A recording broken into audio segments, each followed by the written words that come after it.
beings that radiate an incredible light and bring forth blessings and wisdom, the archangels in both scripture and the greater world are some of the most compelling and yet equally elusive characters. Each archangel appears to represent a certain attribute and be responsible for fulfilling certain missions for God, as well as serving as a chief to all other angels in the heavenly court. Often they are seen in scripture, at least in the cases of the more famous Michael and Gabriel, to be helping humanity and bringing them glimpses of God's ultimate plan, so that they might better serve him. Many today believe that archangels appear to different people, regardless of their faith, and that they can appear at any time and in any place. Often the Bible implies the archangels are fearsome to gaze upon, or at least bring shock to those who witness them, given that those who see them are overcome with emotion and fear. But many also believe the archangels are beings of light and unconditional love, who bring calmness and soothing to those they visit. But perhaps there is one archangel who is less likely to visit, given his lack of mention in the Bible and across most religious texts. He is an archangel who seems to take a back seat to the more commonly mentioned Michael, Gabriel, and even Raphael. But still there exist some rather interesting accounts of the archangel known simply as Uriel. Whilst the other archangels are more rooted in their roles, Uriel doesn't appear to be responsible for anything out of the ordinary. We know Michael is a warrior, thought to repel demons like he did in Revelations against Lucifer, and that Gabriel is a messenger, delivering the word of God to Zechariah and to the Virgin Mary. You can even associate Raphael to being a slayer of demons, and that he defeats Asmodeus in the Book of Tobit, and is seen to take on Azazel in the Book of Enoch. Uriel, though, is somewhat marginalized in this area, and certainly does not share the same glory as his fellow archangels. We understand that he represents arts and science, and perhaps this is why we don't often see him in the thick of things.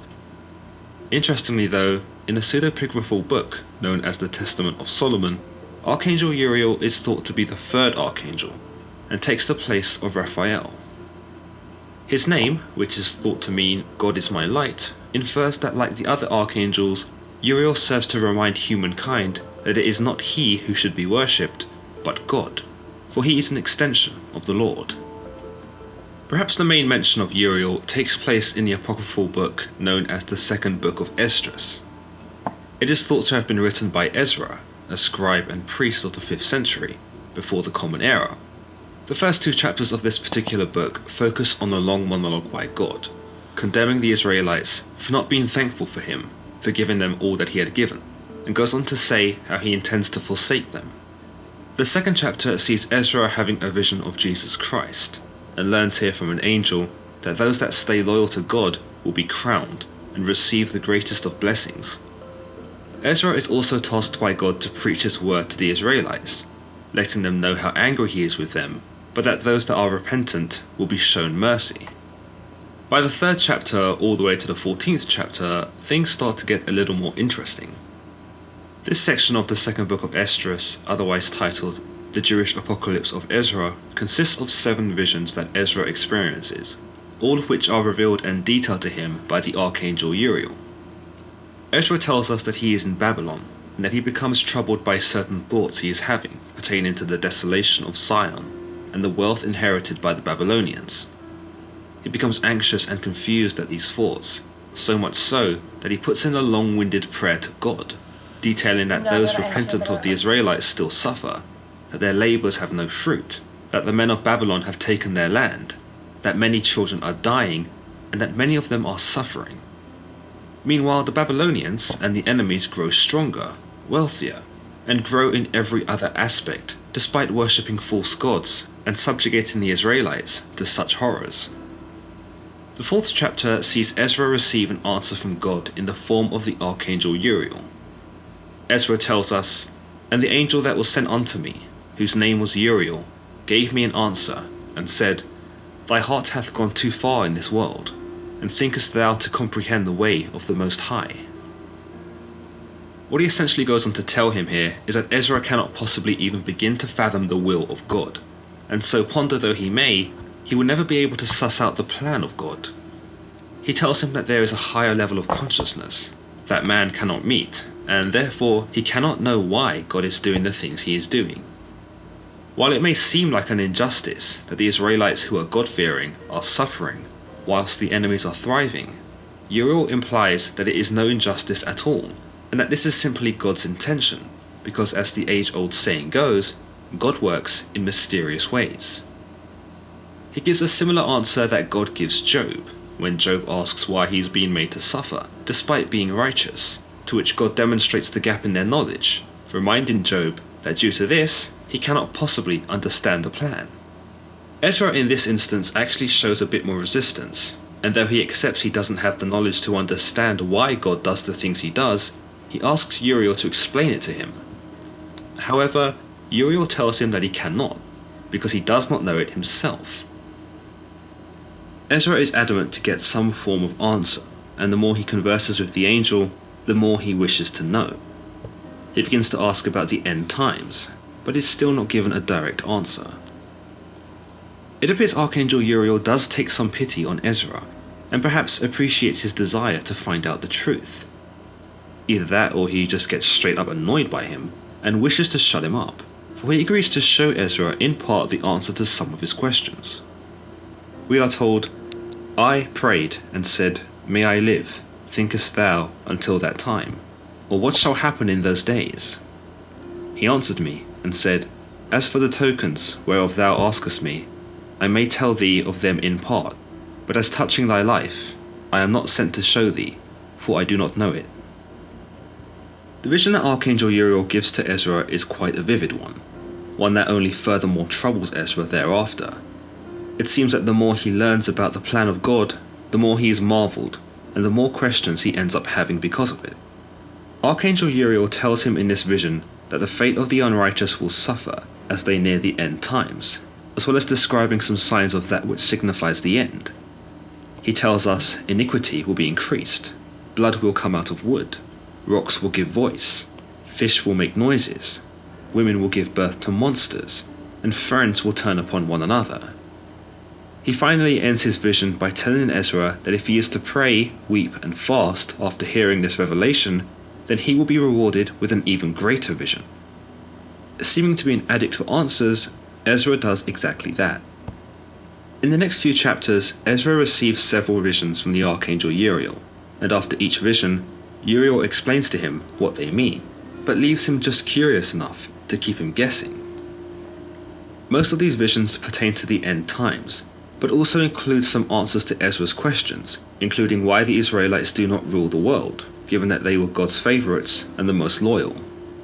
It is in chapter 7 where Ezra begins to realize that he cannot understand God's plan, nor how God works, because as a mere man, such things are inconceivable. He begins to realize that the Lord is merciful, and that this is the reason why the sinners are allowed to live their lives, so that God can be seen to be as merciful as he claims to be, allowing those who do wrong to make amends. By chapter 8, Ezra is praised by the Archangel Uriel for not letting such wisdom go to his head, and for not becoming arrogant with the information that has been bestowed upon him. Uriel promises that should he remain this way, he will be saved for his righteousness, and for his humbling in the realization that God's plan far exceeds his understanding, and always will. Ezra continues to have dreams and visions, to which are explained to him by both Archangel Uriel and God himself. This literally goes on and on and on for another 6 chapters, where in a roundabout way of speaking, Ezra gains more wisdom about God and the world than he could have ever dreamed about, none of which he chooses to disclose with us, by the way. We are told that he and 5 other men are also given visions and a vast understanding of the world, which they write about in 204 books. By the end of chapter 14, Ezra is advised by God, "And it came to pass, when the 40 days were filled, that the Highest spoke, saying, The first that thou hast written, publish openly, that the worthy and the unworthy may read it. But keep the 70 last, that thou mayest deliver them only to such as be wise among the people. For in them is the spring of understanding, the fountain of wisdom, and the stream of knowledge." And I did so. See how selfish this guy is? In any case, before I go any more off track, I implore you to give the books of Esdras a read, and see for yourself anything that I may have missed in regards to Archangel Uriel. But getting back to the Archangel himself, we see him in this text as more of an interpreter, perhaps a role more suited to that of Archangel Gabriel, given his prowess in, well, delivering messages. We aren't given a physical description of Uriel, nor any unique characteristics about him, nor any real sense that he is anything other than a voice speaking to Ezra. Through this, the role of Uriel is only mystified further, although some see him as the Archangel of Wisdom, given that he is able to paint some colourful metaphors for Ezra whilst discussing some complex ideas. It is also he who is responsible for opening Ezra's eyes to the bigger picture at work.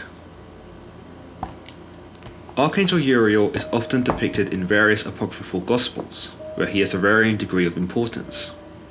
In one of his roles, he is thought to rescue John the Baptist and his mother Elizabeth from the massacre of innocents, a biblical event which sees King Herod murder all of the babies in Bethlehem in an attempt to vanquish Jesus. Other depictions of Archangel Uriel see him as a god at the gates of Eden, where he wields a fiery sword. Meanwhile, in the Apocalypse of Peter, an early 2nd century Christian text that sees Peter receive revelations of heaven, hell, and the end times, Archangel Uriel appears as the entity responsible for the overseeing of the resurrection of the dead. We are told, "And soul and spirit shall the great Uriel give them at the commandment of God. For him hath God set over the rising again of the dead at the day of judgment." In the same text, Peter tells us of how God will scorch the world in the end times and flood the world with a raging fire, that which will consume all of the sinners and the unrighteous. While the elect and the righteous will be led to the east, or to some kind of haven, those that have worshipped false gods will be routed out by Archangel Uriel and brought forth to face the fires and vengeance of God.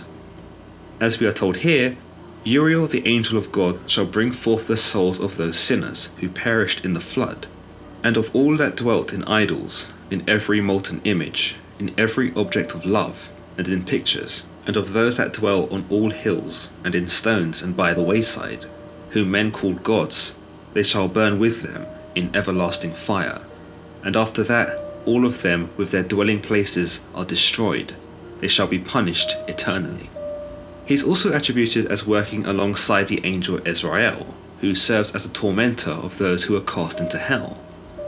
Here, Peter tells us of the horrifying fate that awaits those that are sent here, in that they suffer hanging by their tongues or hair, tossed from cliffs repeatedly, or made to drown in a river made of fire. The fact that Uriel serves alongside Ezrael gives us a look into another side of the Archangel, one that is vengeful, hateful, and perhaps even a little malignant, in that he shows no hesitation in the joining in with the torturing of mankind. He is perhaps one of the only archangels from the Big Four who are noted as having this sort of wicked streak in him, for not only does he point out the unrighteous to God, but also takes it upon himself to drop the sinners into the fiery lakes of hell. Peter confirms this by telling us, "Ezrael, the angel of God, shall bring them forth out of this fire, and establish a judgment of decision. This then is their judgment. A river of fire shall flow, and all judgment shall be drawn down into the middle of the river, and Uriel shall set them there." Another apocryphal text, this one from Jewish literature, comes in the form of the life of Adam and Eve, otherwise known as the Apocalypse of Moses, and briefly features Uriel alongside Michael. The pair are given the duty by God to dress the bodies of Adam and his son Abel in clothes of linen, and then to bury them. The angels then tell Eve and Seth that they should bury their dead in a similar manner. Perhaps one of Uriel's biggest mentions in religious text comes from the Hebraic apocalyptic book known as Enoch. Enoch, an ancestor of Noah, tells us about the Watchers, a group of angels who descend upon earth in the pre-flood times, and against God's intentions, begin to mate with the mortal women. These women give birth to monsters or giants known as the Nephilim, and the Nephilim are thought to terrorize the world, bringing about calamity and destruction. The Watchers, namely one of the chiefs known as Azazel, teaches mankind about warfare and how to use weapons, and this sees the world turn into a bloodbath of chaos. Seeing this unfold, we are told that the archangels Michael, Gabriel, Raphael, and Uriel report to God about what is happening. By chapter 10, each archangel is then given a task by God to bring order to the unruly world. Uriel's task is to find Noah and to explain to him that the world is about to be met by a flood, which will cleanse the earth, and that everything will be destroyed. God tells Uriel to ensure that Noah knows how to escape. The passage reads, "The Most High, the Great, and the Holy One spoke, and sent Uriel to the son of Lamech, saying, Say to him my name, conceal yourself. Then explain to him the consummation which is about to take place. For all the earth shall perish, the waters of a deluge shall come over the whole earth, and all things which are in it shall be destroyed. And now teach him how he may escape, and how his seed may remain in all the earth." As the story goes on, the Nephilim are destroyed by the archangels, and the Watchers are imprisoned after having their fate told to them by Enoch himself. Enoch finds himself to be a conduit between the Watchers and God, and soon earns God's favour for his services in this matter.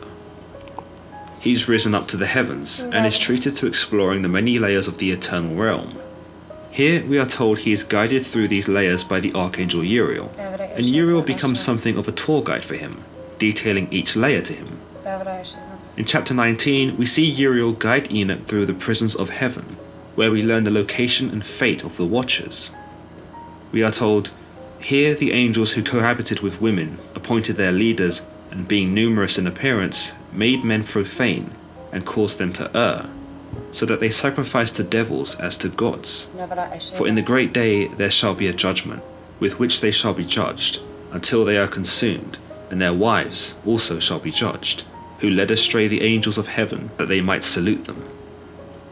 Chapters 21 of Enoch also sees Uriel lead Enoch to a desolate spot in heaven, that serves as a prison or a binding for 7 entities described as stars.